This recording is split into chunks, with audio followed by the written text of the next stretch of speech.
students of class 7th.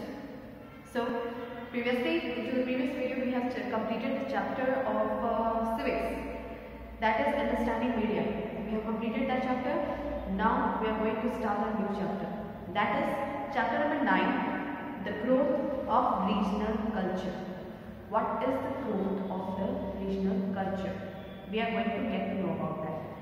Languages, firstly we will read about the introduction, then after that languages, what type of languages are spoken into the northern India and what type of languages are spoken into the southern India.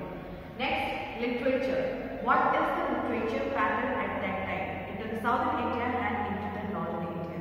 So firstly we are going to know about the introduction of this chapter, that is India is a vast country and has nearly all types of terrain, from deserts to snow-clad mountains, from coastline to jungles, from rural plains to river basins to densely populated settlement. All the things are included into our country. That is from the mountains to the desert to the plains and also to the plateaus. All the landforms, coastlines, all the landforms are found into our India. Next, but there are something which unite us as Indians and historical times. Next, from historical times, there is something, due to different types of settlements, there is something which unite us from the historical times. Next, that is, we have certain common links and therefore we take pride to the thought of the unity in diversity. We have certain common things. In all over India, we have certain common things. That's why we are saying we have the pride of unity in diversity. Means we are from different culture, we are from different traditions, we believe in different religions, but we are united. So these are the things which is the specialty of our Indians. We are proud to be an Indian. Next, our culture, language and art forms may appear greatly different, but there is some commonality and some connections. In this chapter, we shall study about how the various forms of languages, art and culture and dance and music get linked together despite the regional separation. Despite the regional separation, all the things, all the literatures, all the languages, all the dance and music, all things make us unite. How it is, now we are going to get about it. The medieval period was one of the diverse culture growth. You have studied about the times of Indian rulers, the Rajputanas, the Mughals.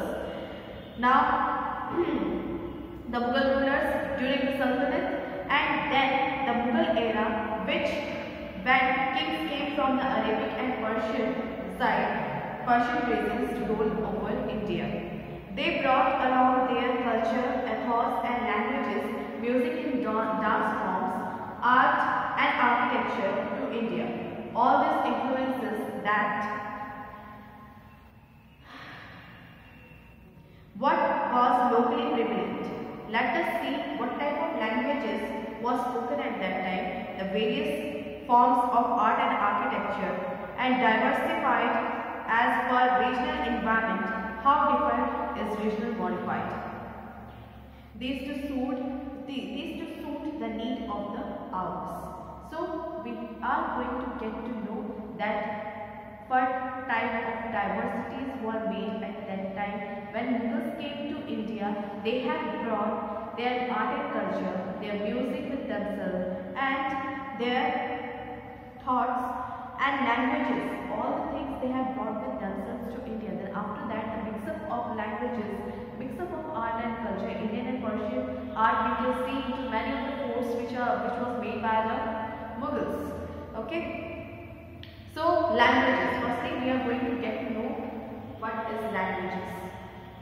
It was an established fact that the Aryans had come to India and the Dravidian drifted to the south. The Aryans, it is obviously we have studied in the class 6 that the Aryans have came to India and Dravidian were shifted to the southern part, who are basically from India. The Aryans brought their own language, that is Sanskrit, and religious beliefs which were different from the one of one of those who were living here. Aryans have brought the Sanskrit language with themselves and the religious belief which is different from that of the local people who are living over here. Next, it is known that the Sanskrit finds some common words in German and English languages as well. For example, Matri and mother sound alike. Matri in Sanskrit and mother in English, they both sounds alike.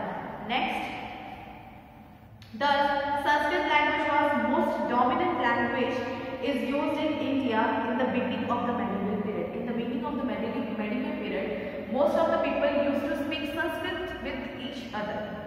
This is also known as mother of all the languages. Sanskrit is the mother of all the languages. Next, language in the north. The variation of the Sanskrit language were in use in different regions, each with many dialects.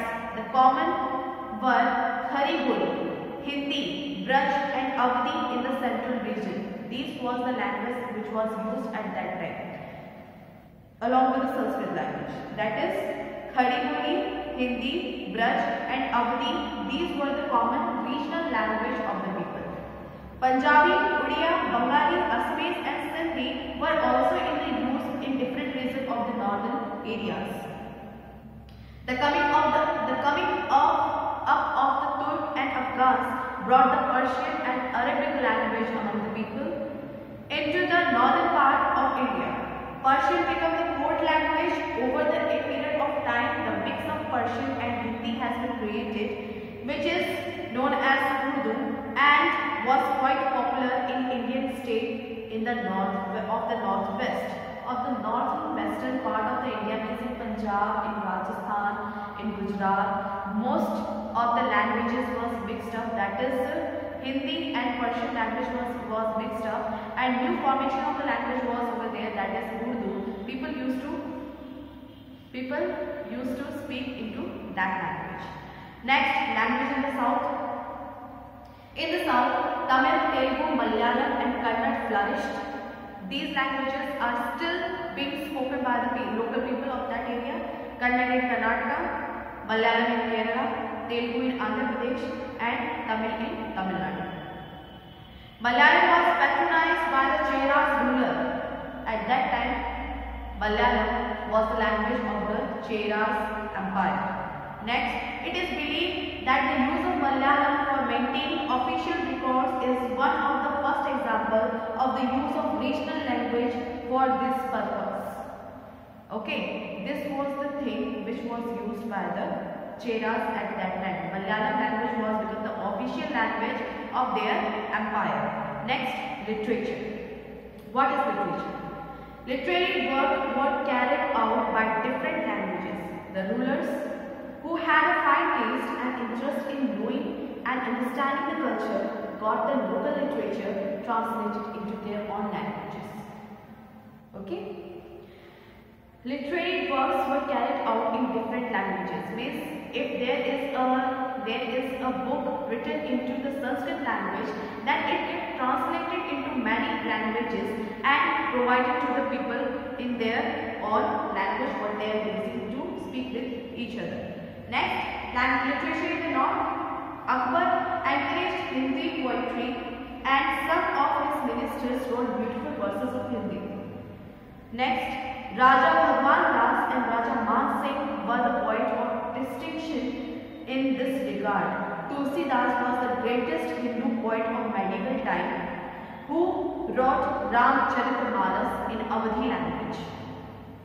Surdas was the greatest poet who wrote thousands of lively lyrics on different stages of Lord Krishna's life in Braj Bhasha, which is dialect in Hindi, which is get converted into in Hindi.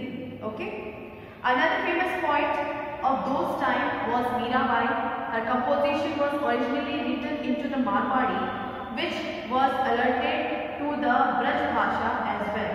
Even Kabir writing were in the mixed language including Braj. Means Hindi, Awadhi and Braj.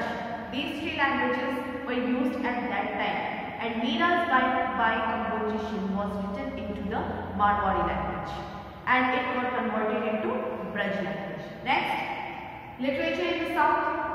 What was the literature in the south? In South India, Pampa, Ona, Rana become famous as the three jewels of Kannada literature. Ramayana was rewritten in Tamil by Kammal and Mahabharata was translated into Telugu by Tikkana and Nanya. Tikkana and Nanya. This was done for the easy understanding by the local population. Why they have translated the books for the easy composition, for their easy understanding for the local people in their own language. They could understand what the Ramayana used to say and what the Mahabharata used to say. What is the message which is written into that, into their own language. Next, 14th century piece of literature, Leela Ki Lankam, dealing with grammar and poem was composed in Manipravalam or corals and diamonds, referring to the mix of the two languages, that is Malayalam and Sanskrit. Two books, that is Lalaki Lankam and Manipravalam, two books are written into the Malayalam and Sanskrit. Two languages, that is Malayalam and Sanskrit, into the southern India. So up to this we have studied. Next we will get to know about the Persian literature and paintings, Urdu language, paintings and music into the next week. Thank you.